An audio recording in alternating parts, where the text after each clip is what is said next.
ചില സമയത്ത് നമുക്ക് ആരും ഇല്ലാന്ന് തോന്നുമ്പോൾ, ഒരു ഒറ്റപ്പെടൽ അനുഭവപ്പെടുമ്പോൾ പെട്ടെന്ന് നമ്മൾ പോലും അറിയാതെ കണ്ണൻ്റെ മുഖം നമ്മുടെ മനസ്സിലോട്ട് വരും. ഇല്ലെങ്കിൽ ആ സമയത്ത് കണ്ണനെക്കുറിച്ച് നമ്മൾ ഓർക്കും.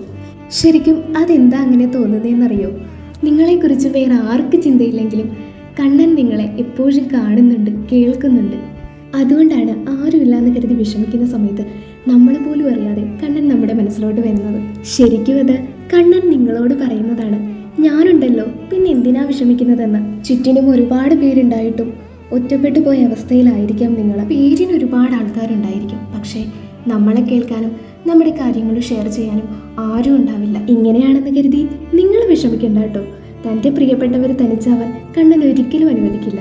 നിങ്ങളുടെ കൂടെയുള്ള ആരൊക്കെ മാറിയാലും ഒരു മാറ്റവും ഇല്ലാതെ എന്നും ഒപ്പം നിൽക്കുന്ന ആളാണ് കൂടെയുള്ളത്. ഇങ്ങനെയുള്ള ശ്രീകൃഷ്ണൻ കൂട്ടിനുള്ളപ്പോൾ നിങ്ങൾ എവിടെയൊക്കെ തളർന്നു വീണാലും പരാജയപ്പെട്ടാലും അവിടെ നിന്നൊക്കെ നിങ്ങൾ കുറച്ച് പ്രശ്നങ്ങളെയൊക്കെ മറികടന്നിട്ടാണെങ്കിലും നിങ്ങൾ വിജയത്തിൽ എത്തിച്ചേരും. ഇന്ന് നിങ്ങളെ ഒറ്റപ്പെടുത്തിയവരൊക്കെ നിങ്ങളുടെ കൂടെ കൂടാൻ കൊതിക്കുന്നൊരു നിമിഷം വരും.